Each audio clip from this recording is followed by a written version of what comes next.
Oi, oi, oi. What's up, y'all? Welcome to Weezy's Weekend Wind-Up. What's up, Miss T? What's up, Secret Squirrel? The lovely Miss Hev. Thank you guys for coming out. And this will be another installment of Weezy's Weekend Wind-Up. Thank you guys all for the support. The podcast keeps growing on the podcast platform, especially Spotify. And if you haven't already, please give it 5 stars. God damn it.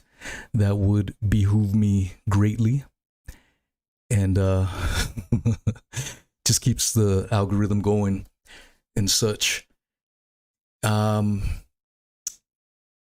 If you don't know by now, most of the content is podcasts with extremely awesome guests.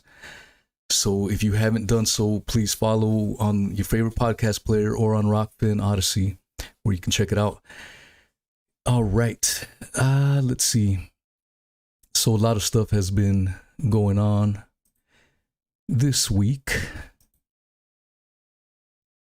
And I try to get the top stories of the week and read you some articles, give some opinion, and go about it that way. And again, most of the shows that I do are with guests, and if you go through the back catalog, you will find some rather interesting content, if I may say so myself. And again, thank you guys all for the support. So we've been hearing about the Trump indictment for quite some time, and I want to go over it a little bit. If you guys have been following me for a while, I don't really care about politics, Republican, Democrat, left, right, paradigm nonsense, but it is news, so we will touch on an article that came out hot off the presses. This is by the Western Journal, and it is written by Jonathan Jones.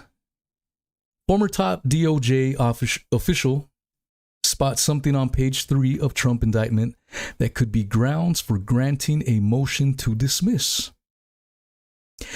Jeffrey Clark, who was an assistant attorney general in the Trump administration, said Friday the Justice Department's indictment of former President Donald Trump contains grounds for a dismissal.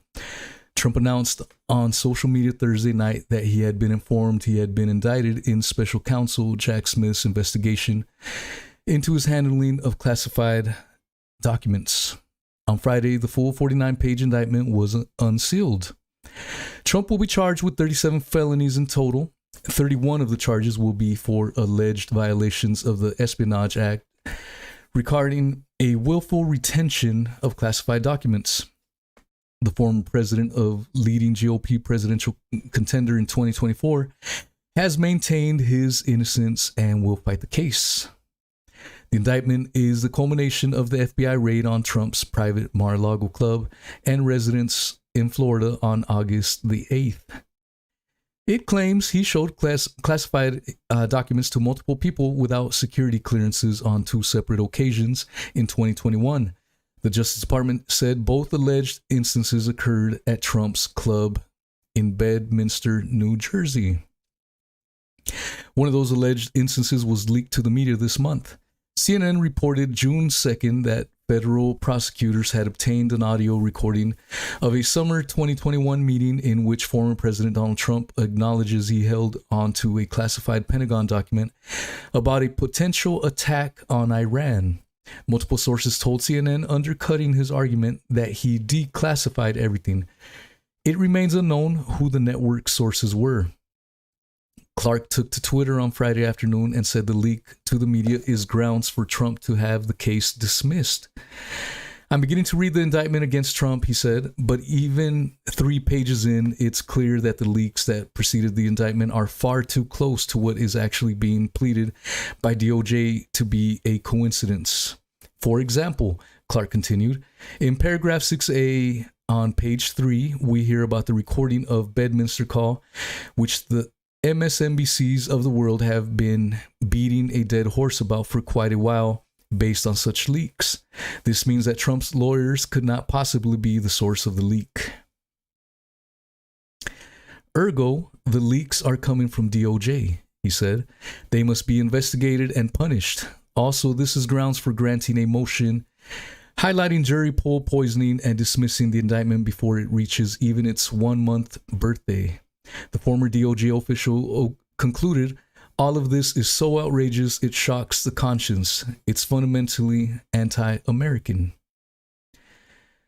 So there you go. Which, in my opinion, is more political theater.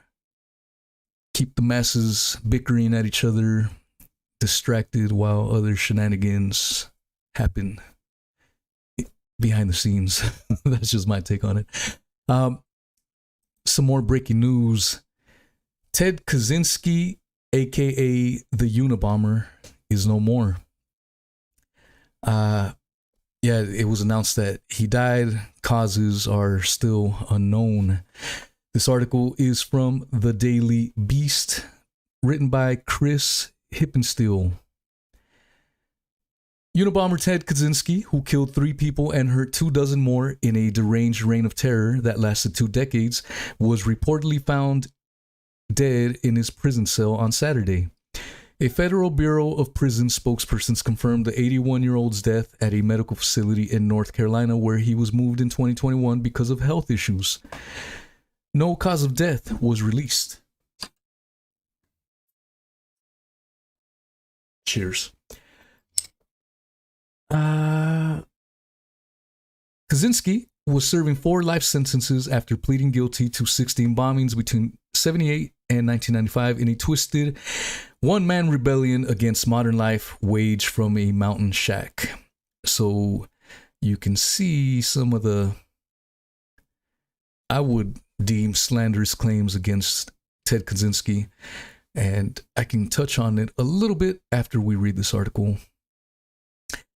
He was turned in by his brother David, who recognized his writing style in a manifesto published by the Washington Post and the New York Times. It was a nightmare, David Kaczynski said in 2005.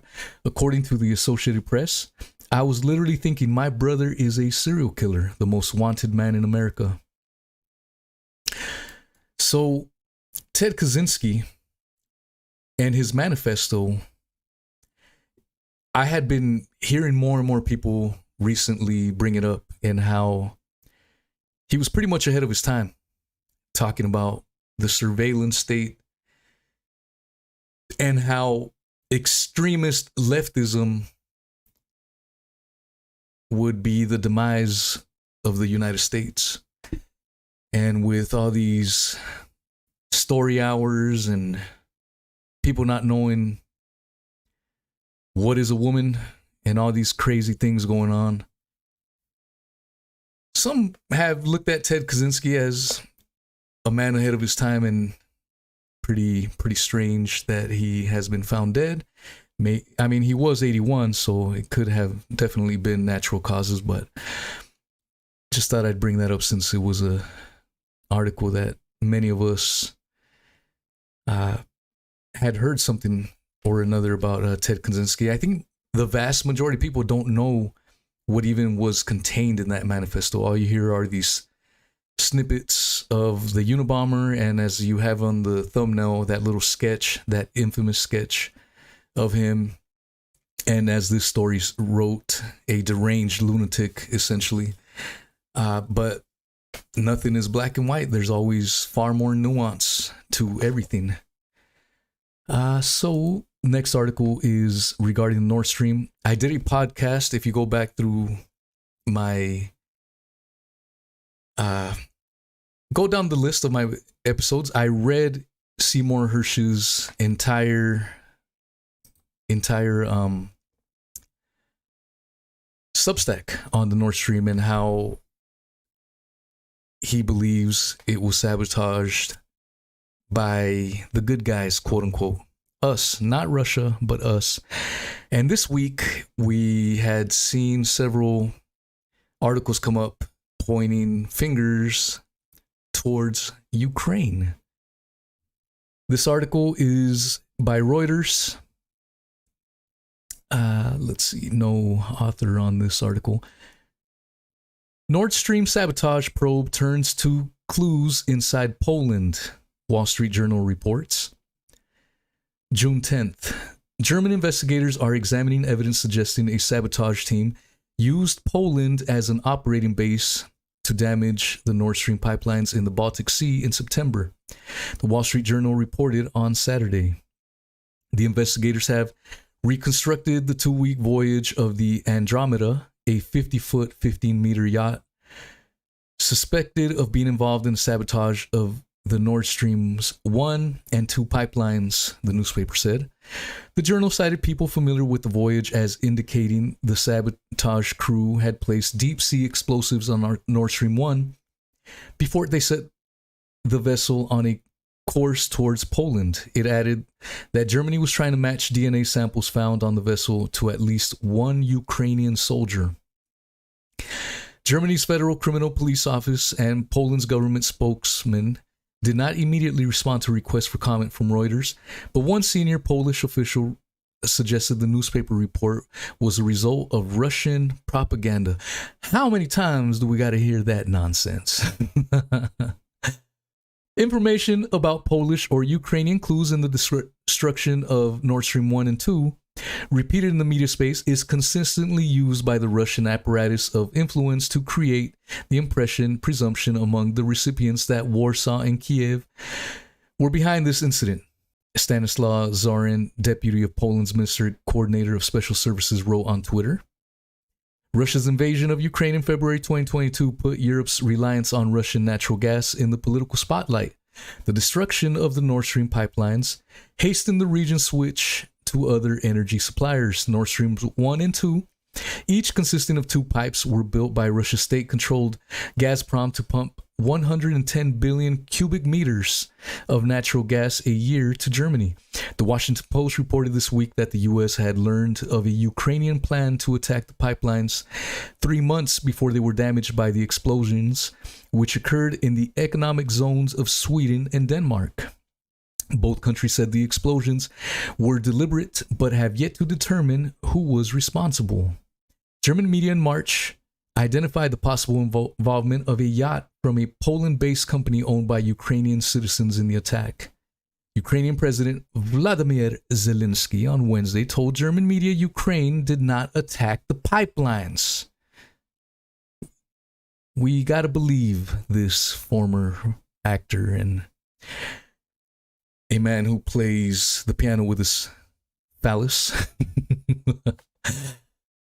Again, go back, and if you are interested in more Nord Stream stuff, I did go over the Nord Stream Substack article by Seymour Hersh. I read the entire article, so if you don't have time to read it, just have my annoying voice read it to you. You know what I'm saying? So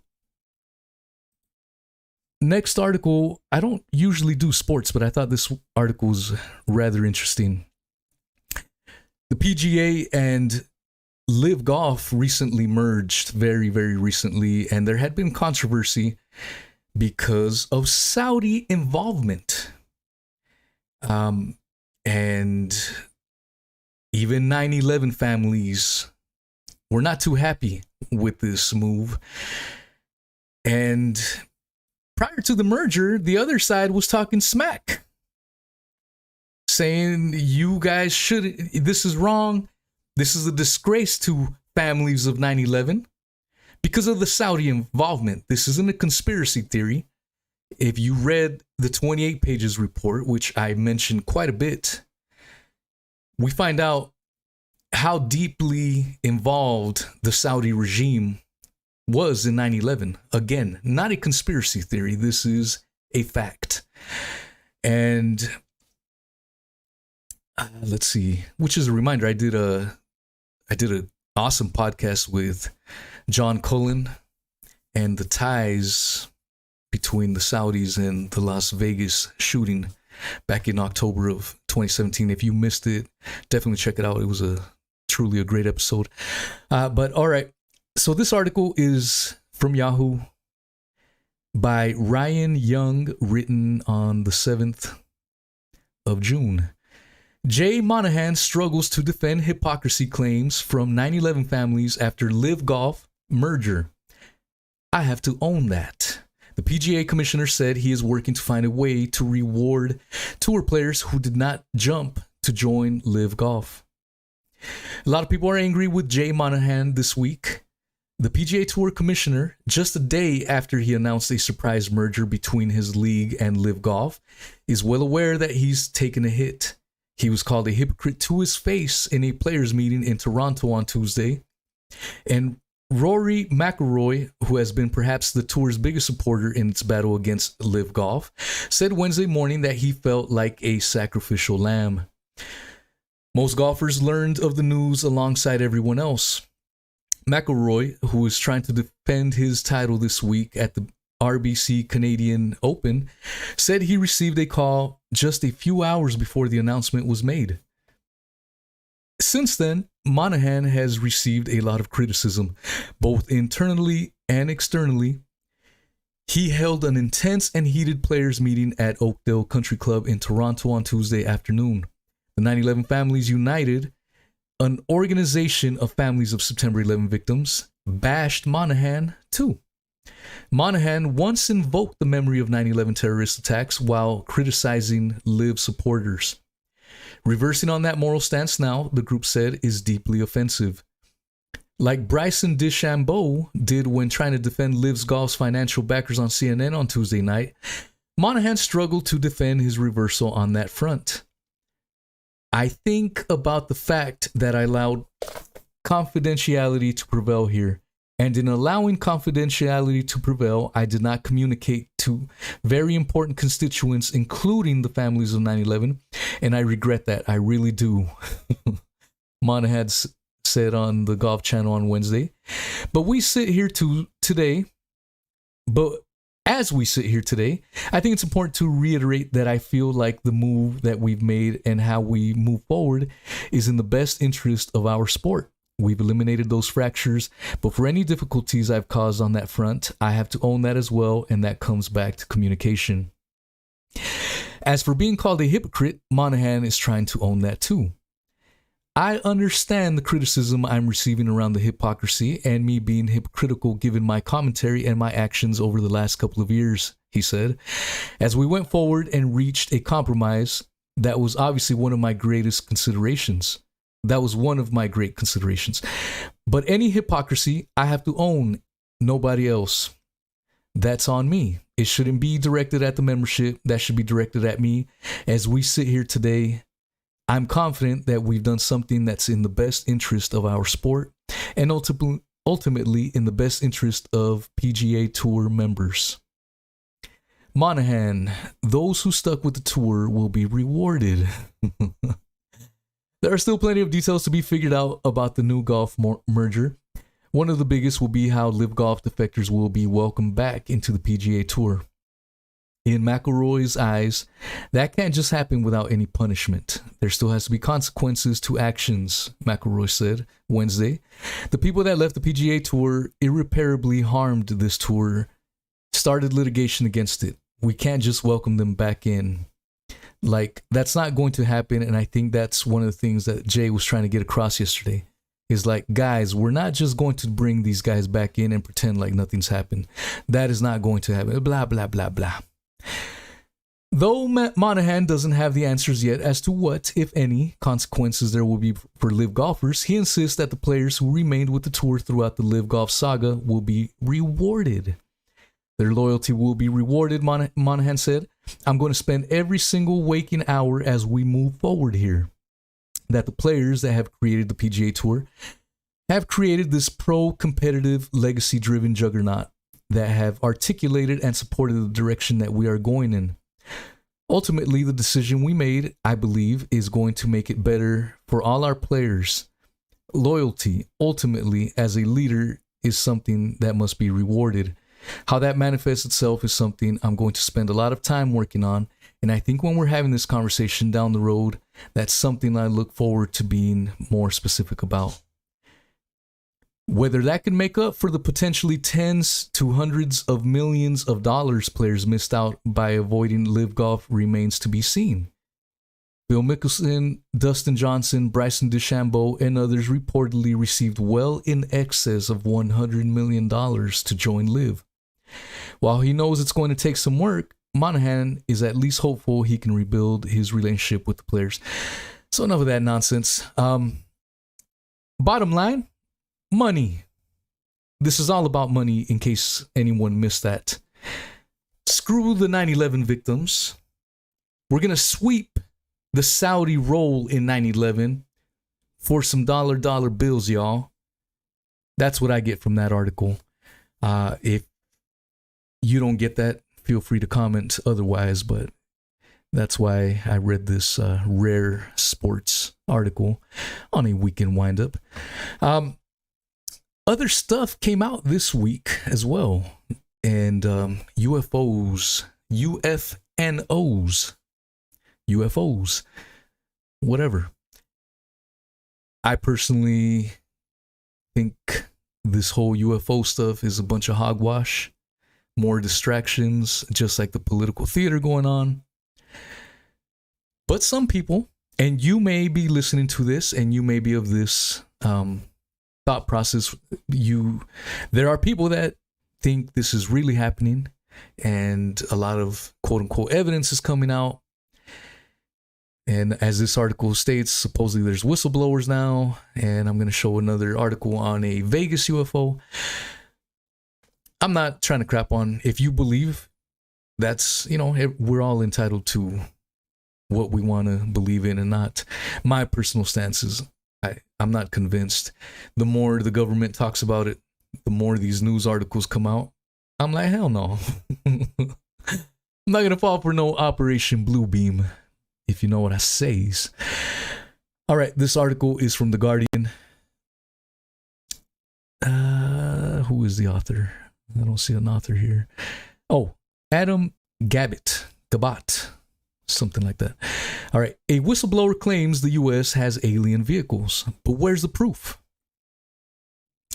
Some prominent experts have expressed growing skepticism over whether the U.S. is harboring UFOs, as a government whistleblower who made the extraordinary claims has gone on to suggest the U.S. had also recovered alien bodies. David Grush, I'm not sure if I said it right, my apologies, a former intelligence official who led the analysis of unexplained anomalous phenomena, UAP, within a U.S. Department of Defense agency, caused headlines around the world with his assertion that the U.S. had been collecting non-human craft for decades. God damn. That prompted the U.S. House of Representatives to announce an investigation into Grush's allegations, with a hearing on the issue expected to be announced in the next few weeks. Sorry, I saw Boris Johnson. I did see the article, but I don't think I'm going to read the article. Some Boris Johnson stepping down news for all you UK folk. The hearings is set to be the latest official U.S. response in recent years to the issue of UAPs, which has raised heated speculation among UFO believers, as well as prompted national security concerns in America about the possibility of unknown craft from other states that could be penetrating U.S. airspace as operating around the globe, or flat Earth. I know there's some people that believe in the firmament, so hashtag respect to y'all. But Grush's whistleblowing claims have grown more dramatic after he has emerged into the public eye and are now facing growing skepticism. After initially telling the debrief website the government had possession of intact and partially intact alien vehicles, he has gone on to suggest the U.S. has also encountered malevolent alien pilots. Experts in UFO lore have suggested his assertions should be taken with a grain of salt, questioned the veracity of his claims, and demanded proof. Show me the paperwork. Show me the proof, as Mr. Atwood once told me. And then I showed that surveillance footage of Miss Diamonds in the pink joggers. Shout out to DJ Mossy. He has not presented anything like the evidence that we would expect to believe something as extraordinary as this, said Garrett Graff, a journalist and historian whose upcoming book, UFO, The Inside Story of the U.S. Government Search for Alien Life Here, and Out There will be published in October. There's no first-hand knowledge. He didn't see these things himself. He didn't touch them. He wasn't part of the operation to retrieve them, and we haven't heard from anyone who was. The debrief published the allegations from Grush, who left the government in April after a 14-year career in U.S. intelligence on Monday. Interesting. He told the news outlet that secretive U.S. government agencies and defense contractors had been recovering fragments of non-human craft, and in some cases, entire craft, for decades. According to the debrief, Grush's knowledge of non-human materials and vehicles was based on extensive interviews with high-level intelligence officials. He said he had reported the existence of a UFO material recovery program to Congress and filed a complaint with the Intelligence Community Inspector General. That complaint contained classified locations, program names, and other data, the debrief said. But in a follow-up interview with News Nation on a Tuesday night, Grush said the U.S. had also found alien pilots. Well, naturally, when you recover something that's either landed or crashed, sometimes you encounter dead pilots. And believe it or not, as fantastical as that sounds, it's true, Grush said. Grush said there was a sophisticated disinformation program targeting the U.S. populace to suppress the information on UFOs, which is a common conspiracy trope in the UFO community.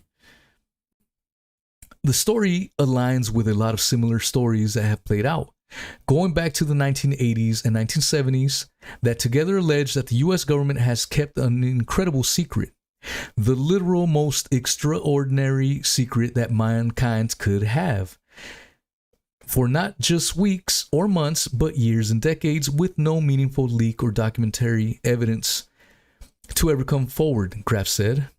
And I think when you look at the government's ability to keep a secret, other really important secrets, there's a lot of reason to doubt the capability of the government to do that. Let me pause real quick. This is a common thing that people say when they want to dismiss secrets and conspiracies. Let's look at the Manhattan Project, where over 100 or nearly 150,000 people, most of which were quote-unquote crisis actors, were living in little towns, and they were all working for this top secret project that was kept under wraps for many years. So let me rebut that real quick there by Mr. Graff right there. To date, AARO has not discovered any verifiable information to substantiate claims that any programs regarding the possession of reverse engineering of extraterrestrial materials have existed in the past or exist currently. AARO is committed to following the data and its investigation to wherever it leads, said Sue Goff, a spokesperson for the Department of Defense. AARO, working with the Office of General Counsel and the Air Force Office of Special Investigations, has established a safe and secure process for individuals to come forward with information and to aid AARO in its congressionally mandated historical review. AARO's historical review of records and testimonies is ongoing and due to Congress by June 2024. AARO welcomes the opportunity to speak with any former or current government employee or contractor who believes they have information relevant to the historical review. Mick West, a science journalist and author who is a noted UFO skeptic, told News Nation that parts of Grush's claims were essentially part of a UFO mythology. Like Graff, he said the fact that Grush's evidence is secondhand makes it difficult to believe. That's a huge point. He's not someone who worked on any of these programs. He said he didn't see any photographs. He's not actually seen these things. He's talked to people, West said. And to be fair, that's a fair point, if true. All right. And we know there are people who think they've worked on programs, and there have been people coming forward for many years. It never actually amounts to anything, and it's quite possible that people have become convinced that they are working on programs like this simply because reverse engineering programs of crash things are actually real. Re-engineering engineering efforts go all the way back to the First World War, when the U.S. began retrieving German equipment from the battlefield and rebuilding it. In his interview, West pointed to the example of Cosmos 954, a Soviet Union satellite that exploded over Canada. A Canadian-American team collected debris, and West said attempted to reassemble it. That would have been top secret. That would have been a highly compartmentalized program, and you could very easily see how people working on a program like this could come to believe that they are actually working on UFOs. Asked if he believes Grush's story, West said, "I don't think what he's saying is accurate. I think it's quite possible he's believing in what he's saying, but it's quite an incredible story that really needs some actual verification, and I'm hoping that's going to be coming soon. I hope you appreciate." I don't have to read that. Screw you. Pretty interesting article. I remain a skeptic. Show me the proofs. Show me the evidence. But if you do believe in it, I mean, this is a pretty good article. For show, you know what I'm saying? Let's go on to another UFO related article. This one, and we'll play the video as well. This is on CNN. Vegas police respond to a report of a 10-foot creature in yard after green flash across the sky. What the hell is going on right here, man? I think they're speeding up Operation Bluebeam, if you ask me. Cheers. Oh, damn, that hits a spot. What the hell? Oh, this is a Voodoo Ranger. 9.2% hits a spot. You know what I'm saying? That was pretty rough. Let's see. Las Vegas Metro Police released body camera footage showing a mysterious object in the sky. A family later reported that they had non-human visitors in the backyard. Holy shit. Shortest article ever on Weezy's Weekend Windup. Apparently that's it. Let me play. If you want to see the video, definitely go to my Odyssey. Subscribe to me there. We hit 700 subs on Odyssey. That is a feat. That is freaking awesome. Thank you guys for subbing there. I have 2 Odyssey channels, so if you are on the smaller Odyssey channel, find my bigger channel, please, and you'll get most of my content there. My smaller channel just replays whatever I put on my YouTube channel. So screw that little channel. Go to the bigger channel for the vast array of my content. So let's play this. Go. My name is Alita Marjorie. Shit. Commercial real quick. So I'm going to play that. And if, again, subscribe to my Rockfin, my Odyssey, if you want YouTube. Who knows, at any time, you know, things could happen. So make sure you follow me on those uncensored freedom of speech platforms. And Spotify lets me play video, so if you want, just follow me on Spotify, and they've been pretty awesome. I've had some hiccups, but they've corrected. All right, here we go.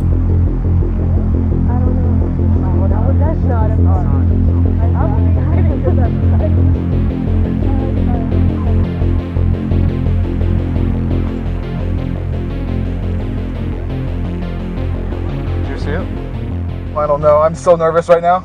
I have butterflies, bro. Everyone thought a shooting star. Then these people say there's aliens in their backyard. Me and my brother, we just Did you see it? Huh? Did you see it? Yeah, me and him saw it. What'd you see? It was like a big creature. A big creature? Yeah, like around 10 feet tall. I'm not going to BS you guys. One of my partners said they saw something fall out of the sky too, so that's why I'm kind of curious. Did you see anything land in your backyard, or? They see like a big. That's what they say. They see like a big something with light. Can we go that side? Weird. Just the fact that our partner saw something at the same exact time. I put it on my If those 9-foot beings come back, don't call us, all right? Deal with it yourself. I ain't dealing with that.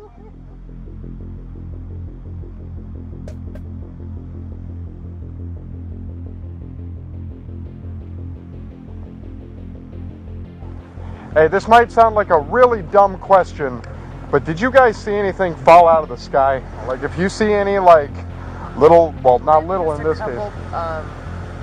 They're claiming, 8 to 9 foot tall green beings that were in their backyard.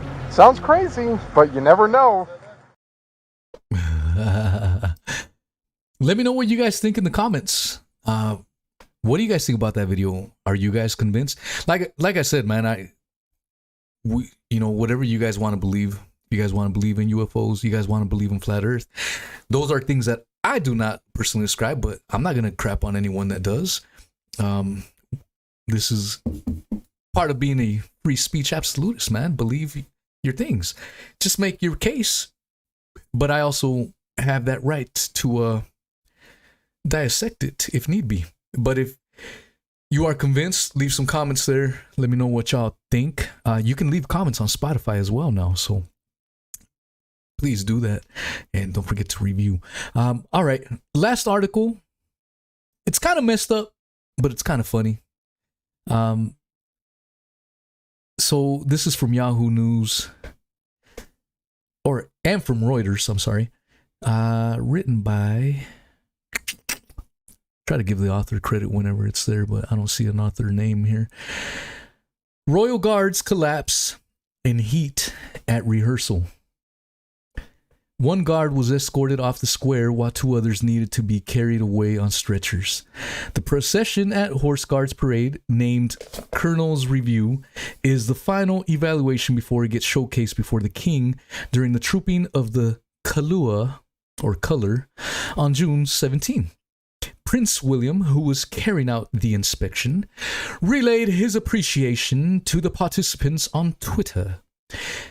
A big thank you to every soldier who took part in the Colonel's Review this morning in the heat. Difficult conditions, but you all did a really good job. Thank you, W, he said. Terrible English accent, but I gave it a go, you know what it says. So let's play the video real quick.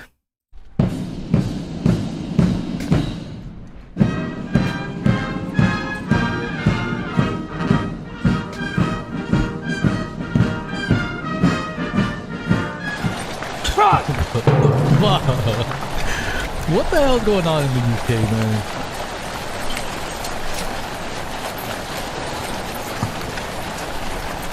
So we're seeing a soldier just collapsed on the ground if you just listen to audio only.